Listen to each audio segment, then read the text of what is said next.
하겠습니다.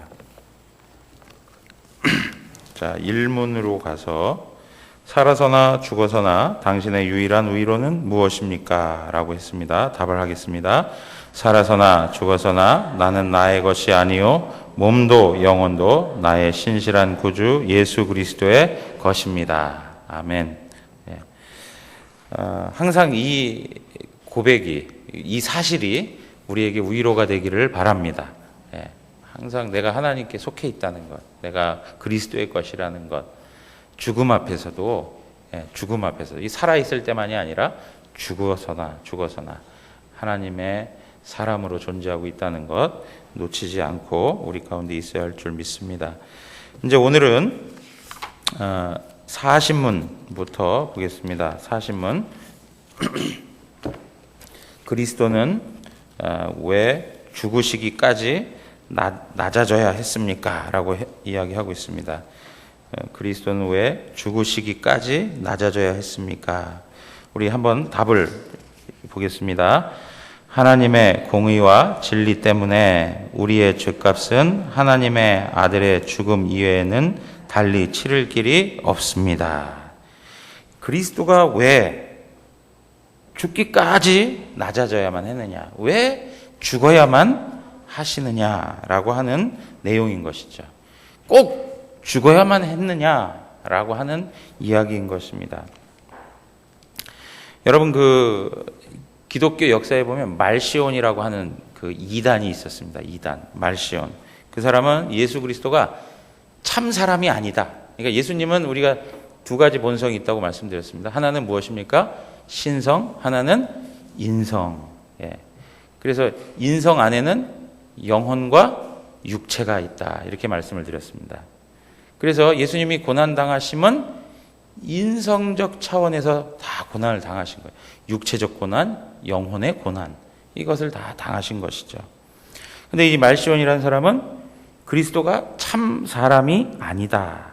그래서 사람으로 죽었다는 사실에 대해서 부인하는 그런 이단이 있었어요. 그러니까 참다운 인간으로 죽음을 당하지 않았다라고 하는 그러한 설명을 했던 이단이 있습니다. 그리고 또 어떤 사람은 네스토리오스라고 한 사람이 있습니다. 네스토리오스라고 한 사람이 있는데 그 사람은 예수 그리스도의 인성과 신성을 아주 분리해서 예수님이 고난당하고 죽은 것은 그냥 인간 그 자체로, 그러니까 인간 하나님의 아들로 죽은 것이 아니라 그냥 단순한 인간의 죽음이었다. 이렇게 이야기하는 거예요. 그러니까 우리가 얘기하는 것처럼 예수 그리스도의 신성과 인성을 인정은 하는 것인데, 근데 그걸 완전히 분리시켜서 하나님의 아들로서 죽음을 당하신 것이 아니라 단순한 인간 존재로서 그냥 죽음을 당한 것이다. 이렇게 얘기했다는 거예요. 이제 왜 제가 여기서 이 내용이 중요한 거냐면 하나님의 아들로 죽임을 당했다는 게 중요한 거예요. 이 땅에서 인간 안에서는 중보자를 찾을 수가 없지요. 그래서 하나님께서 하나님의 아들로서 그 중보자의 그 모든 조건을 다 감당하게 하시죠. 그게 무엇입니까? 하나님의 영원한 진노를 감당해내고 자기 자신을 구원할 뿐 아니라 다른 사람까지도 구원할 수 있는 능력이 있어야 되는 것이죠. 그러려면 우리와 같은 그냥 인간은 그것을 감당할 길이 있습니까? 없습니까? 감당할 길이 없다는 것이죠. 자, 그런 내용들을 우리가 생각하면서 예수 그리스도는 참으로 죽으셨다. 그래서 영혼과 육체가 분리되셨다. 그래서 예수님이 그러시죠. 아버지여, 나의 영혼을 아버지 손에 부탁하나이다. 그래요. 나의 영혼을 아버지 손에 부탁하나이다. 그러면 예수님의 육체는 어디에 있습니까? 예수님의 육체는 시신으로 존재하고 무덤 안에 존재했죠. 그리고 그의 영혼은 어디에 있습니까? 그의 영혼은 아버지 손에 부탁한다. 이렇게 고백을 하고 있는 것입니다. 그러니까 예수 그리스도의 육체와 영혼이 이렇게 분리되었음을 설명해 주고 있는 것이죠. 죽음을 경험하셨다는 것입니다. 그러니까 이렇게 예수 그리스도가 이렇게 죽어야만 하는 그러한 그 내용들은 철저히 하나님의 아들로서 중보자적인 그러한 내용들을 통해서 하나님의 구속을 이루어 가시는 것인데, 예수님이 정말로 죽었다라는 표현을 여기 왜 이렇게 고집스럽게 고백하고 있느냐, 그런 내용들이 오늘 우리가 배워야 할 그런 내용들인 것이죠. 그래서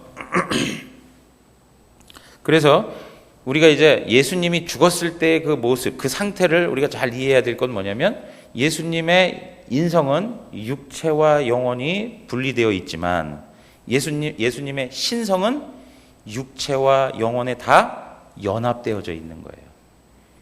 예수님의 육체와 신성이 분리되어 있지만 예수님의 신성은 그 모든 것과 다 연합되어서 한 인격을 이루고 있다는 것을 설명해 주고 있습니다. 그래서 그것이 분리되지 않았다는 것이죠. 그 이야기는 뭐냐면 하나님의 아들로서 어떻게 해요? 고난을 당하셨다라고 하는 이야기를 말씀해 주는 거예요.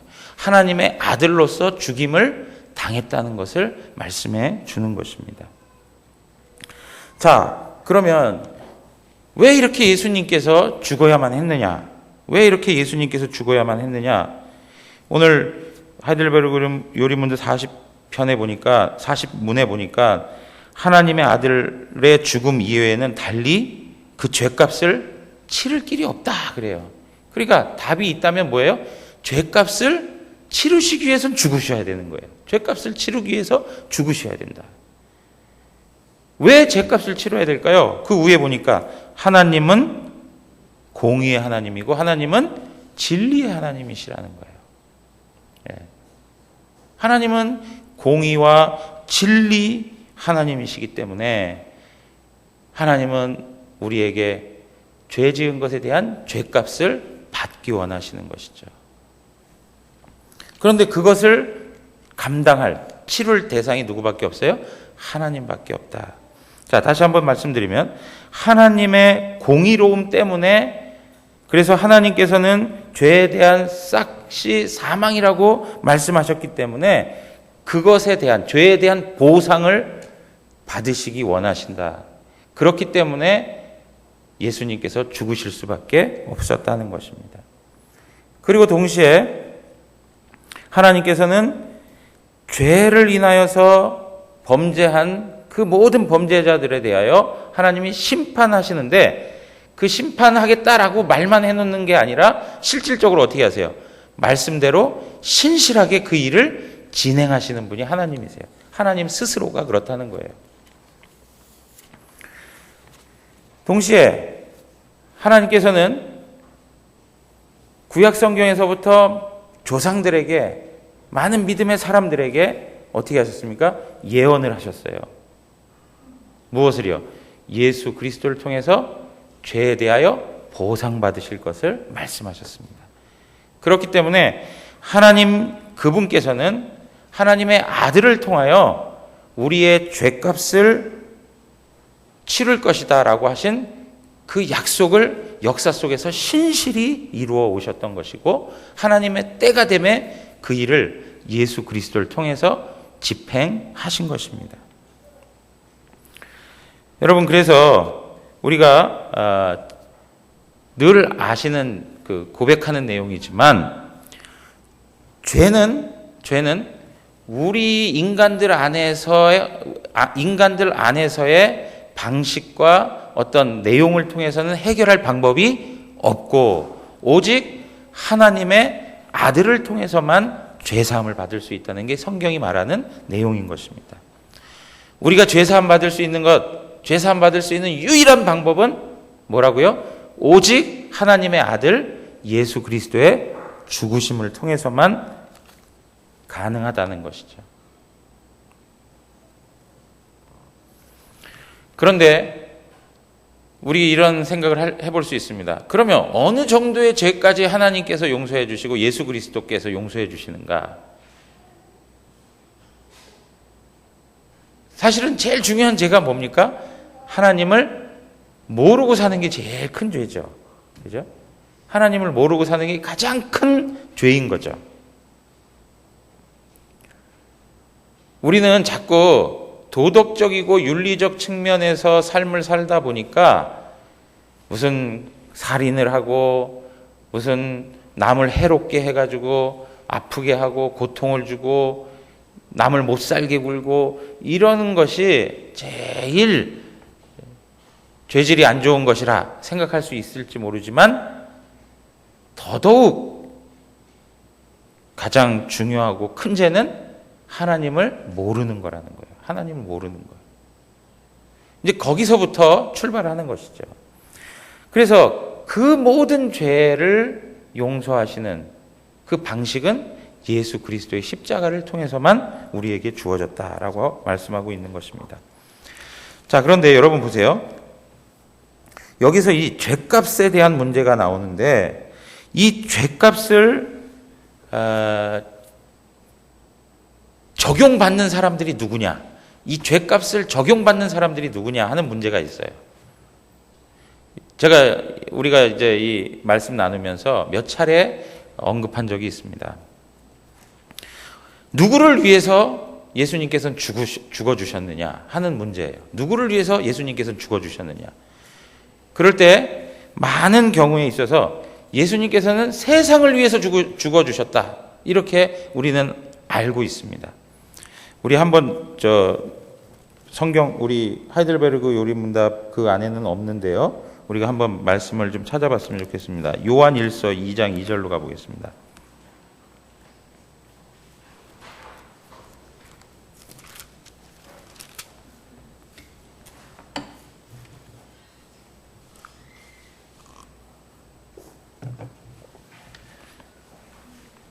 (2장 2절입니다) 다 같이 읽겠습니다.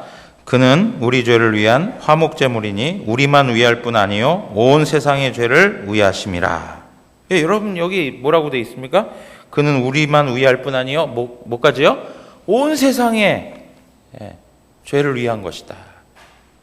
그렇게 표현하고 있어요. 이러한 구절들이 성경에 있습니까 없습니까? 뭐 다 지금 찾아볼 시간이 없으니까 이러한 표현들이 있어요. 온 세상을 위해서 죽어주신 것이다. 그런가 하면 어느 한편에 있어서는 뭐라고 그래요? 택한 자들만을 위해서 죽어주셨다. 그런 표현들을 주장해요. 택한 자들만을 위해 죽어주셨다. 예를 들면 요한복음 17장으로 가서 한번 보실까요?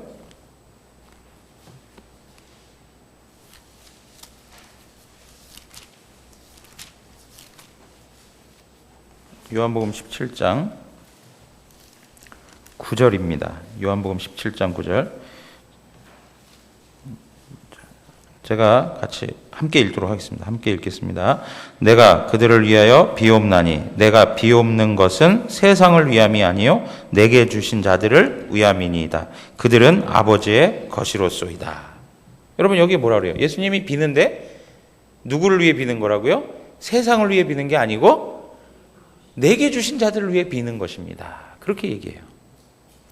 그러니까 다시 말씀드리면 예수님이 죽어주신 것이 온 세상을 위한 죽음이다 라고 하는 의견이 있고 또 하나는 택한 자들만을 위한 죽음이다 라고 이야기하는 내용이 있는 것이죠. 자, 이러한 부분에서 우리가 이 성경을 이해하고 받아들이는 건 뭐냐면 하나님께서 예수 그리스도께서 죽어주신 것은 택자들만을 위한 죽음이다라고 하는 것을 고백합니다. 택한 자녀들만을 위한 죽음이다라고 이야기해요. 근데 택한 자녀들만을 위한 죽음이다라고 하는 것도 맞는 표현이고 세상을 위해서도 죽어주셨다라고 하는 편도 맞는 표현이라는 거예요. 이게 왜 그러냐면 여기 보면 온 세상이라고 하는 표현들 우리 예를 들면 요한복음 3장 16절 뭐라고 되어 있죠? 하나님이 세상을 이처럼 사랑하사 세상을 이처럼 사랑하사 그렇게 얘기해요. 누구든지 저를 믿는 자마다 그렇게 얘기해요. 그러니까 그 모든 이라고 하는 거는 믿는 사람들의 총 인원수를 이야기하는 거다. 믿는 자들의 총수를 이야기해서 모든이지 세상 전체를 다 말하는 모든은 아니다. 이렇게 이야기하는 거예요. 이 이야기는 결국엔 무슨 이야기입니까? 택자들만을 위한 죽음이다라고 하는 것을 언급해 주는 것이죠. 그런데 이제 이러한 방식으로도 설명할 수 있지만 어떤 경우에는 지금 우리가 읽었던 그 요한일서 2장 2절에서처럼 온 너희들 우리들만을 위한 게 아니라 온 세상을 위한 거다라고 할 때는 그 모든이라고 하는 말이 가지고 있는 모든 믿는 자들의 총수라고 하기에는 또 어딘가 정확하게 이렇게 그 해석하고 답하기가 모호한 부분들이 있는 건 사실이라는 거예요. 그러면 우리가 이러한 내용을 어떻게 이해를 해야 될 것인가 라고 하는 거예요. 세상을 위해서도 예수님이 죽으시고 특별히 또 택자들을 위해서 택함을 받은 자녀들만을 위해서 죽으셨다라고 하는 말을 우리가 어떻게 이해해야 될 것인가 라고 하는 거죠. 그것은 예수 그리스도가 십자가에서 죽으신 것이 그 죄에 대한 어떤 보상으로 모든 인류를 구원하기에 충분하다라고 하는 차원에서 세상을 위한 거예요. 다시 이 개념을 잘 이해하셔야 됩니다. 보상의 충족성을 채워주는 방식에 있어서 세상을 위한 예수 그리스도의 죽으심이라는 것이죠. 그러니까 예수 그리스도가 십자가에 죽으신 그 은혜가 이 세상 전체를 다 용서할 만큼의 그러한 충분한 은혜를 가지고 있다는 거예요. 충족성을 가지고 있다는 거예요. 그러나 그 은혜가, 그 구원이, 그리고 예수 그리스도의 그 죽음의 적용과 효과가 누구에서만 나타난다는 거예요? 택한 자녀들에게만 나타난다는 거예요. 그래서 그 하나님의 그 예수 그리스도의 그 죽으심의 보상이 택한 자녀들에게만 유효하다라고 하는 유효성을 이야기하는 거예요. 그러니까 세상에 대해서는 충족성을 이야기하는 거고 우리 택한 자녀들에게 대해서는 유효성을 이야기하는 것입니다. 그래서 이 충족성과 유효성의 개념을 우리가 다 이해할 줄 알아야 된다는 것이죠. 그래서 엄밀하게 따지면 예수 그리스도의 죽으심은 누구에게만 적용되는 거라고요? 누구에게만 유효한 것입니까? 택한 하나님의 자녀들에게만 유용하다는 거예요. 그걸 우리는 제한속죄 이렇게 표현하는 것입니다. 제한속죄. 예수님께서 십자가에서 죽으신 것은 지극히 제한되어 있다는 거예요. 누구들에게만요? 하나님의 선택한 자녀들에게만 제한되어 있다는 것입니다. 이런 개념들을 우리가 잘 이해해야 된다는 것입니다. 그래서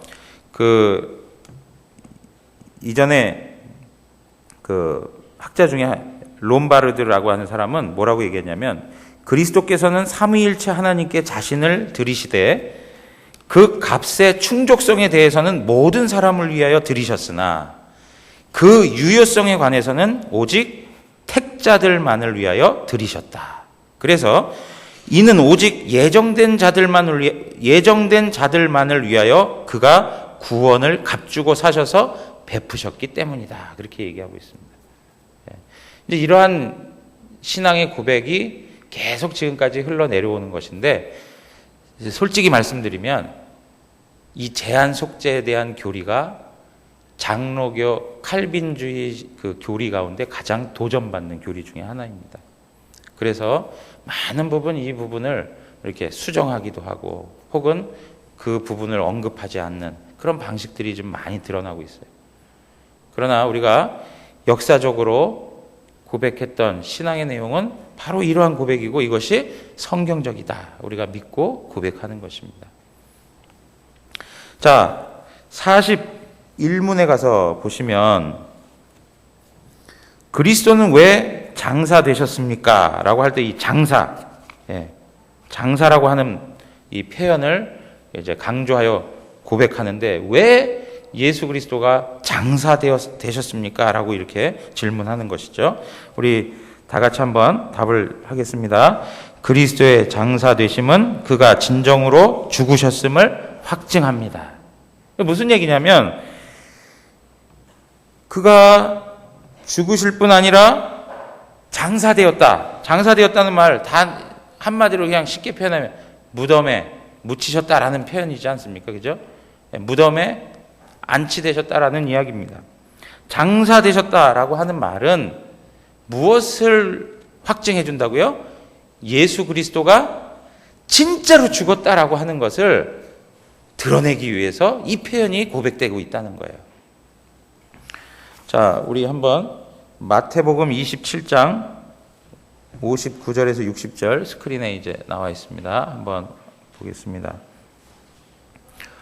요셉이 시체를 가져다가 깨끗한 세마포로 싸서 바위 속에 판 자기 새 무덤에 넣어두고 큰 돌을 굴려 무덤 문에 놓고 가니. 그래.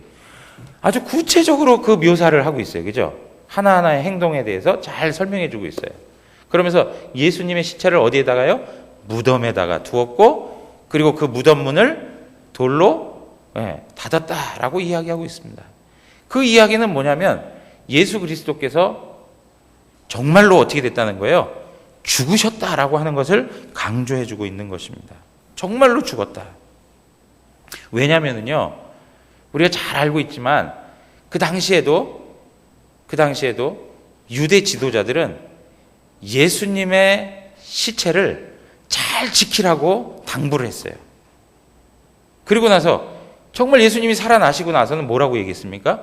예수님의 시체가 도둑 맞았다. 그렇게 얘기하는 거예요. 도둑 맞았다.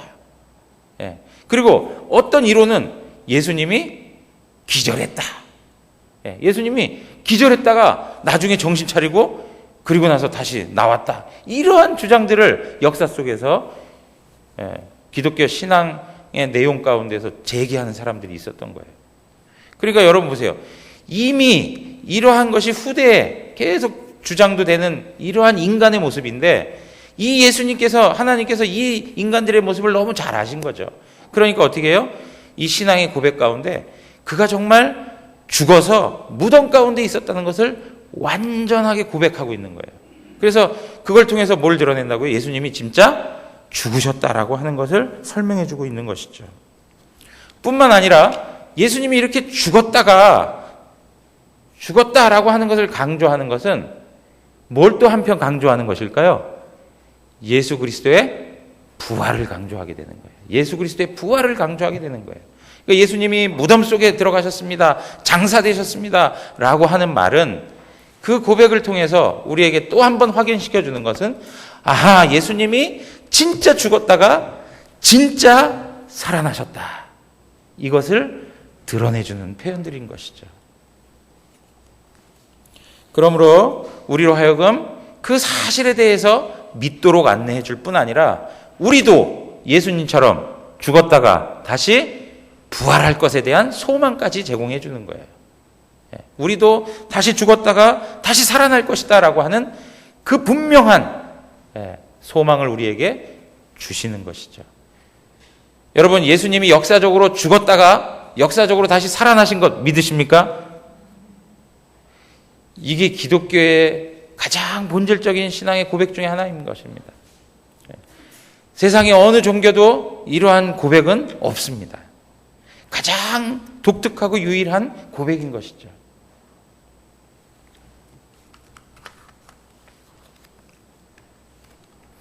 여러 가지 이유들이 있습니다. 구약 성경에서 이야기했던 예수 그리스도의 모형에 대한 예언들, 그 예언의 말씀들을 성취하시기 위해서 무덤 속에 장사되었다라고 하는 것을 설명해 준다 하는 그런 내용들도 있습니다. 자, 43문으로 가서 한번 보겠습니다. 42문으로 가서 보면 그리스도께서 우리를 위하여 죽으셨는데 우리도 왜 여전히 죽어야 합니까? 이렇게 이야기하고 있습니다. 그리스도께서 우리를 위해 죽으셨는데 우리도 왜 여전히 죽어야 합니까? 라고 얘기하고 있습니다. 자, 무슨 얘기냐면요. 예수님께서 죄에 대해서 값을 치르셨다면 우리가 왜 또 죽어야 됩니까? 이런 질문을 하는 거예요. 그죠? 예수님이 값을 치렀다면 우리 죽을 필요 없지 않냐? 그럼 우리 살아야 되는 거 아니냐? 이렇게 얘기할 수 있는 것이죠. 여러분 보세요. 하나님께서요, 한 번 잘못한 거에 대해서 두 번 형벌을 가하시는 분이 아니세요. 그러니까 예수님이 우리를 위해 대신 죽어주셨다면 그것으로 끝난 것이지 우리가 왜 또 죽어야 되느냐? 이 이야기를 하고 있는 것입니다. 자, 답을 보겠습니다. 우리의 죽음은 자기 죄값을 치르는 것이 아니며, 자, 여기 보십시오. 이게 아주 중요한 내용입니다. 우리의 죽음은 자기의 죄값을 치르는 게 아니라는 거예요.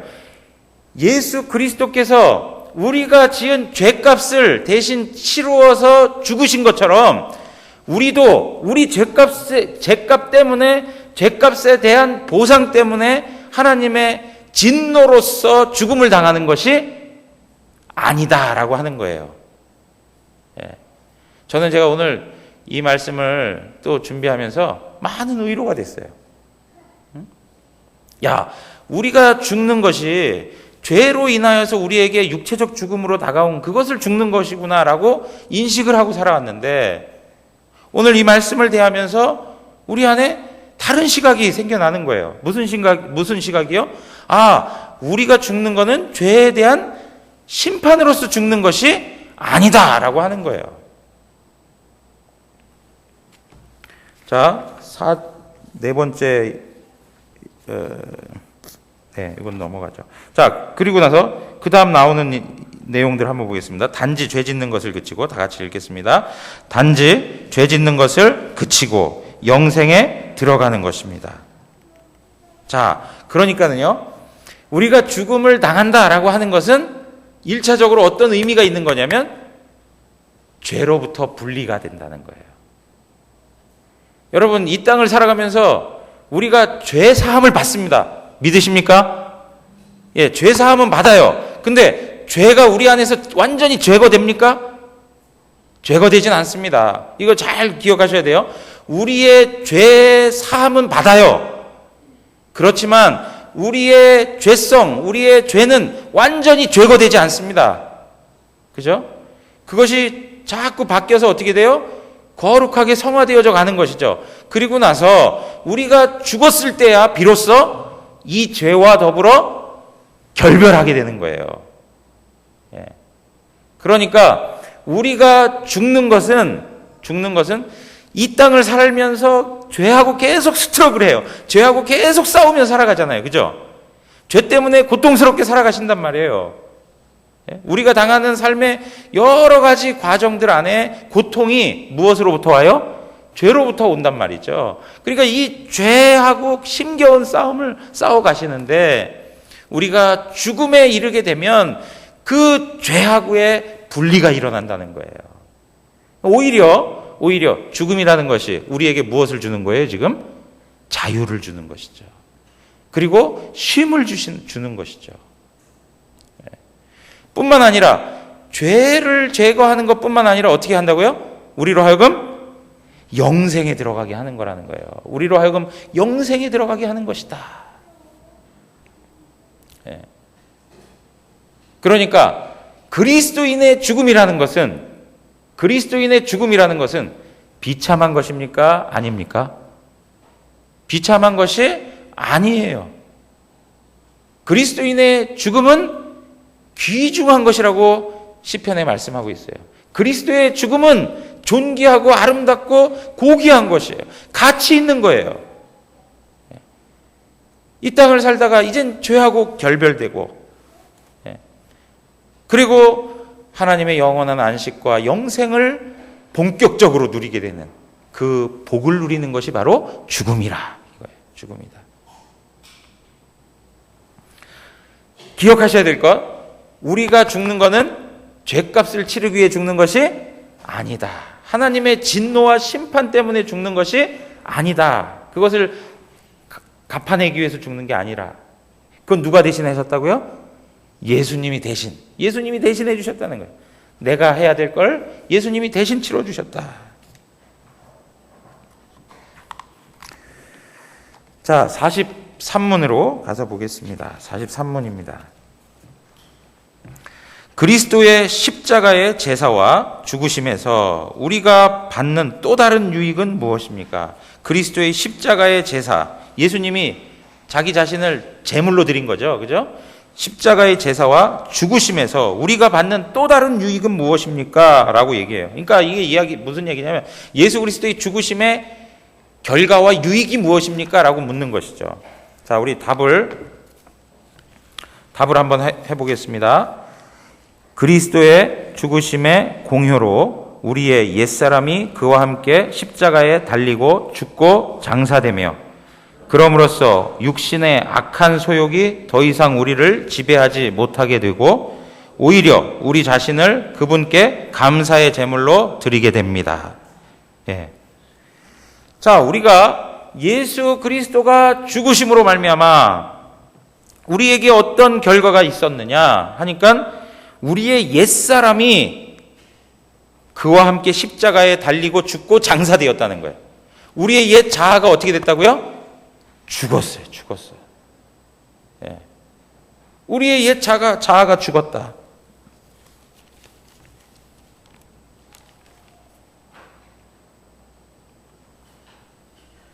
자, 갈라디아서 2장 20절 한번 보겠습니다. 갈라디아서 2장 20절. 갈라디아서 2장 20절 다 같이 읽겠습니다. 내가 그리스도와 함께 십자가에 못 박혔나니 그런즉 이제는 내가 사는 것이 아니요 오직 내 안에 그리스도께서 사시는 것이라. 이제 내가 육체 가운데 사는 것은 나를 사랑하사 나를 위하여 자기 자신을 버리신 하나님의 아들을 믿는 믿음 안에서 사는 것이라. 아멘. 여러분, 내 안에 옛 자아가 죽고, 그리고 우리가 이제 어떻게 됐어요? 육신의 악한 소욕이 더 이상 우리를 지배하지 못한다는 거예요. 이게 중요한 표현이에요. 지배권이 누구에게 있어요? 성령 안에 있어요. 지배권이 사단의 권세 가운데 있는 것이 아니에요. 악한 소욕에 있지 않아요. 완전히 묶여가지고 지배를 당하고 있던 그 상황에서 예수 그리스도께서 사탄 마귀로부터 우리를 해방시켜 주셨어요. 그래서 우리는 이제는 누구의 지배를 받아요? 성령님의 지배를 받게 되는 거예요. 성령님의 지배. 그런데 우리가 자꾸 그 예전에 죄성이 있으니까 어떻게 해요? 자꾸 그 지배로 들어가려고 한단 말이에요. 사실은 지배하지 못하는데 그 지배에 그냥 마음이 눌려가지고 주눅 들어가지고 죄 짓는데 그냥 범죄하며 살아간다는 거예요. 우리의 영혼은 이미 성령 안에 있습니다. 그리스도 안에 있습니다. 그래서 우리가 사는 것은 우리가 사는 게 아니라 누가요? 내 안에 그리스도가 사시는 것이라. 그리스도가 사시는 것이다.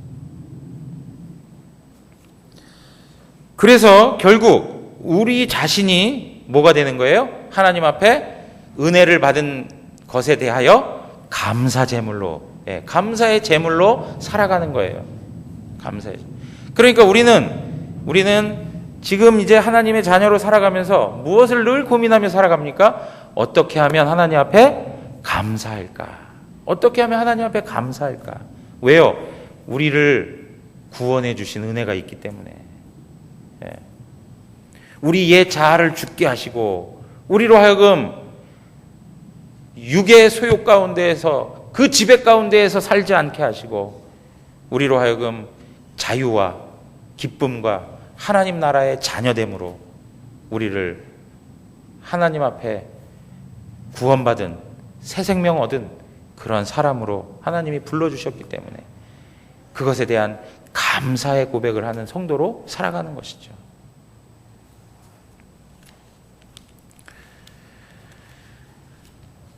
자,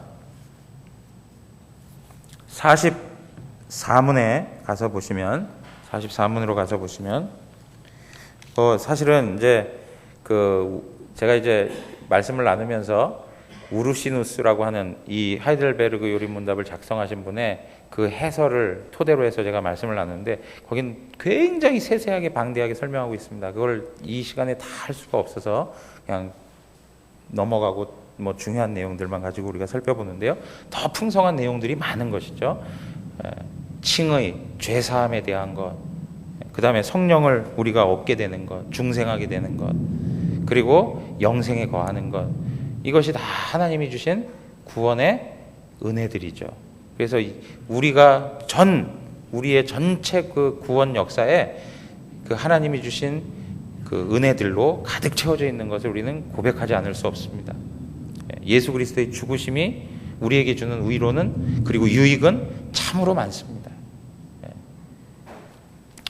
자, 43문 이제 한번 보겠습니다. 음부에 내려가셨으며 라는 말이 왜 덧붙여져 있습니까? 이렇게 표현하고 있습니다. 음부에 내려가셨으며 라는 말이 왜 덧붙여져 있습니까?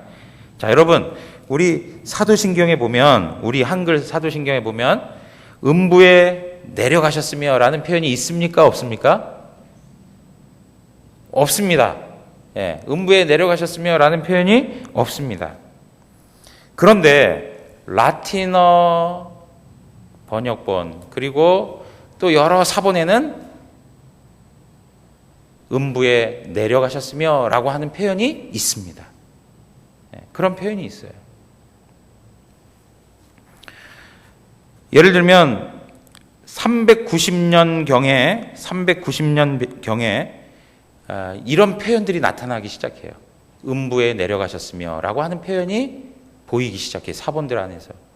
그 이전 시대에는 그런 내용이 없었어요.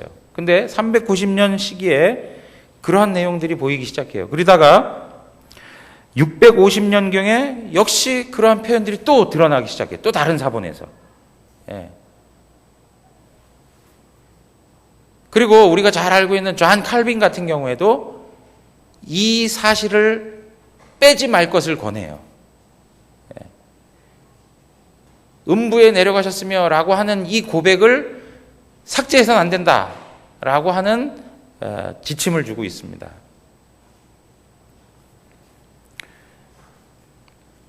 그래서 그러면 이런 것이 우리 한글 사도신경에도 그대로 좀 드러나야 되는데 우리 한글 사도신경에 그게 없단 말이에요.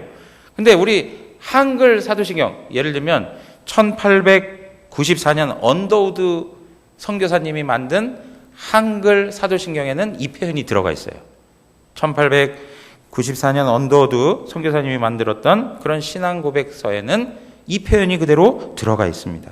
그리고 1905년도 장로교 선교사 협의회에서 만든 사도신경 안에도 역시 이 표현이 들어가 있어요.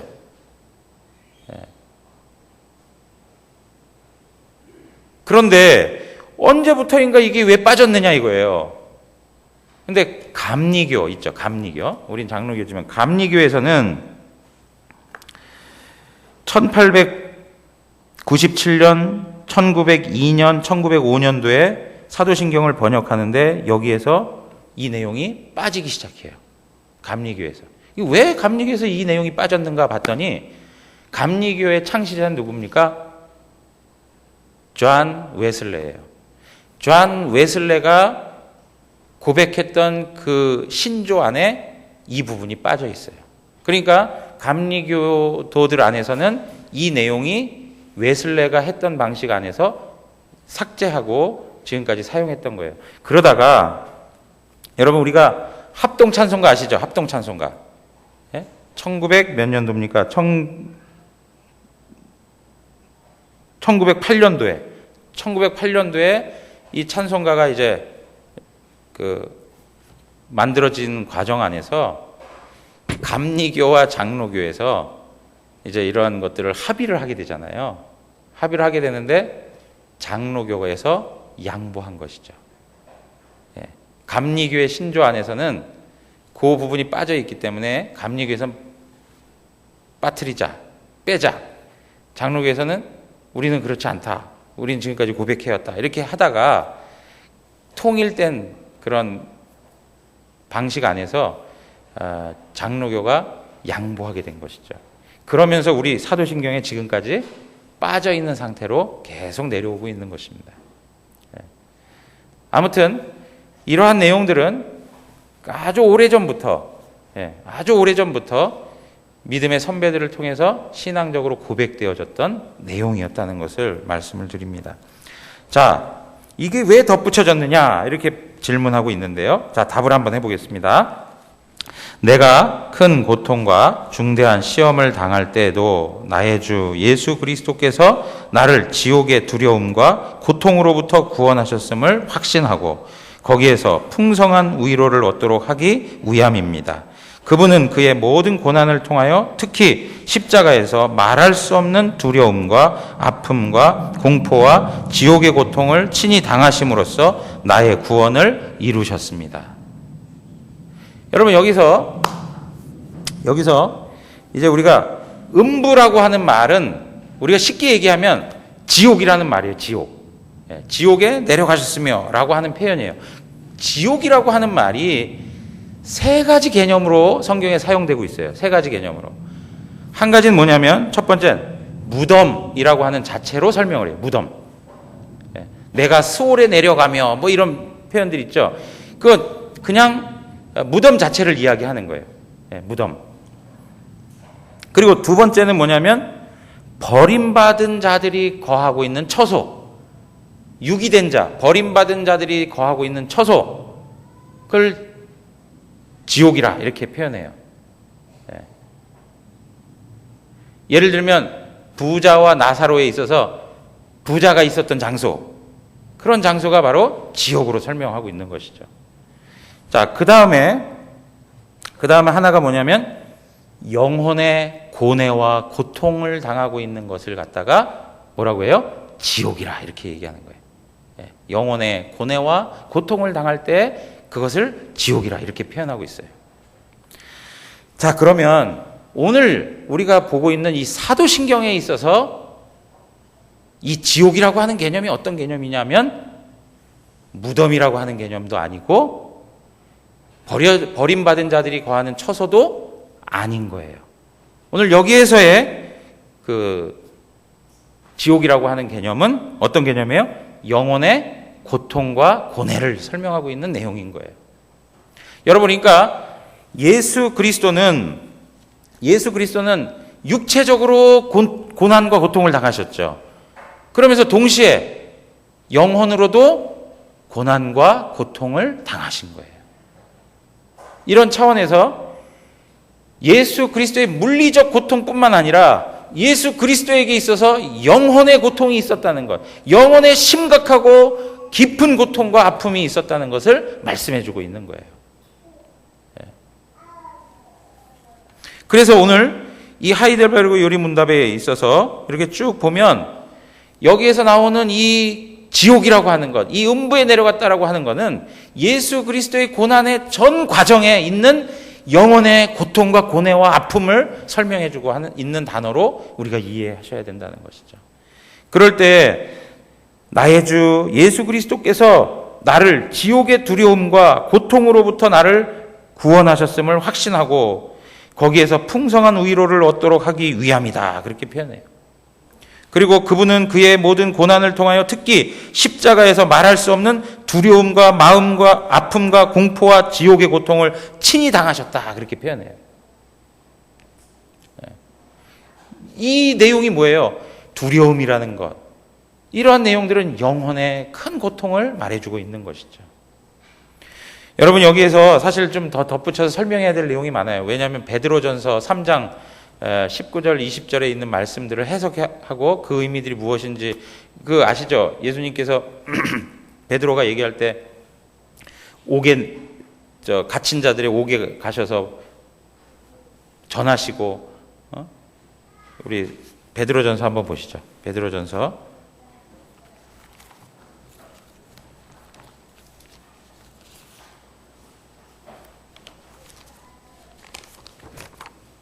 3장 19절에서 20절. 3장 19절에서 20절입니다. 다 같이 읽겠습니다. 그가 또한 영으로 가서 옥에 있는 영들에게 선포하시니라. 그들은 전에 노아의 날 방주를 준비할 동안 하나님이 오래 참고 기다리실 때 복종하지 아니하던 자들이라. 방주에서 물로 말미암아 구원을 얻은 자가 몇 명뿐이니 겨우 8명이라. 예, 여기서 여러분 보세요. 그가 또한 영으로 가서 옥에 있는 영들에게 선포하셨다 그래요. 옥에 있는, 갇힌 옥에 있는 영혼들에게 선포하셨다 그래요. 이제 이러한 문제를 가지고 여러 견해들이 있어요. 로맨 캐톨릭에서 뭘 주장할까요? 연옥에 대한 주장도 이 구절을 통해서 설명하고 있어요. 그리고 우리 개신교적인 입장에 있어서도 이 내용에 대한 해석이 엄청나게 많이 갈라져 있어요. 그래서 우리가 이제 나중에 우리가 이제 요 내용을 좀 다룰 때 요 내용에 대해서는 좀 더 구체적으로 살펴보는데, 우리가 보는 입장은 뭐냐면 다른 거 아니에요. 뭐 버림받은 그 옛날 노아 시대에 살던 영혼들에게 가가지고 예수님이 복음을 전했다. 먼저 죽어서 그 지옥에 갇혀 있는 사람들에게 가서 복음을 전했다라는 견해도 있고, 그 다음에 또 예수님께서 죽음에서 승리하셨다라고 하는 것을 선포하신 그런 의미다라고 하는 그런 견해도 있고 다양하게 있습니다.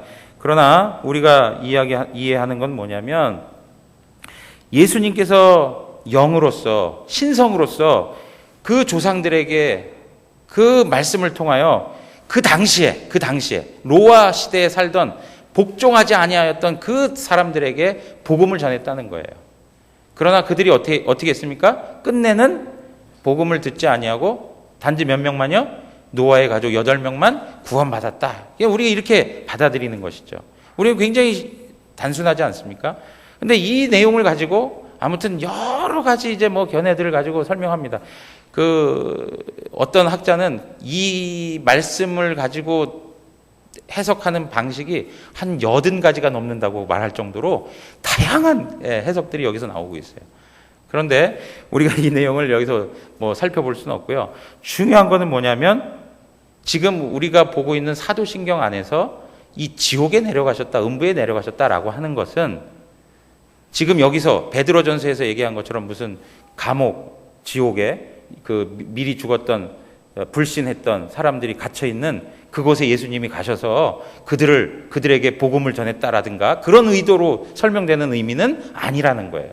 그리고 예수님께서 구원을 선포하시기 위해서 거기에 가셨다, 내가 승리했다는 것을 그들에게 알려주기 위해서 그 지옥에 가셨다, 이런 것도 아니라는 거예요. 여기 사도신경에서 고백하고 있는 지옥에 내려가셨다라고 하는 의미는 뭐라고요? 예수님이 영혼으로 고통과 고뇌를 느끼셨다라고 하는 것이죠. 그것을 경험하셨다라고 하는 것입니다. 그래서 우리에게 위로가 되는 건 뭐냐면, 여러분 우리가 살면서 두려움과 고통과 공포와 불안과 이런 것 때문에 얼마나 많이 힘들어하며 살아갑니까? 그죠? 오늘도 한 자매를 만나면서 대화했는데 왠지 이렇게 불안하고 두렵고 그렇게 이렇게 잠이 오지 않고 안정됨이 없다는 거예요, 마음에. 그게 바로 우리들이 느끼고 살아가는 삶의 과정에서 고통이고 고뇌인 것이죠. 그걸 누가 느끼신다는 거예요? 누가 다 경험하셨다고요? 우리 예수님이 다 경험하셨다는 거예요. 우리 예수님께서. 그러므로 그것이 우리에게 위로가 된다는 것이죠. 사랑하는 성도 여러분, 오늘 예수님의 죽으심에 대한 그러한 내용들을 우리가 살펴보았는데요. 예수님의 이 죽으심을 통해서 우리가 구속함을 받았다는 것을 다시 한번 기억하시면서 하나님 앞에서 구원받은 자녀로서 내 존재가 어떠한 존재인지를 확실히 아시고 그것이 흔들리지 말고 그러한 어마어마한 값을 치러서 우리를 건져내 주신 하나님의 은혜가 우리 가운데 있다는 걸 기억하시면서 오늘도 하나님 자녀답게 영광스럽고 거룩하고 아름답게 살아가시는 은혜가 있기를 주님의 이름으로 축원합니다.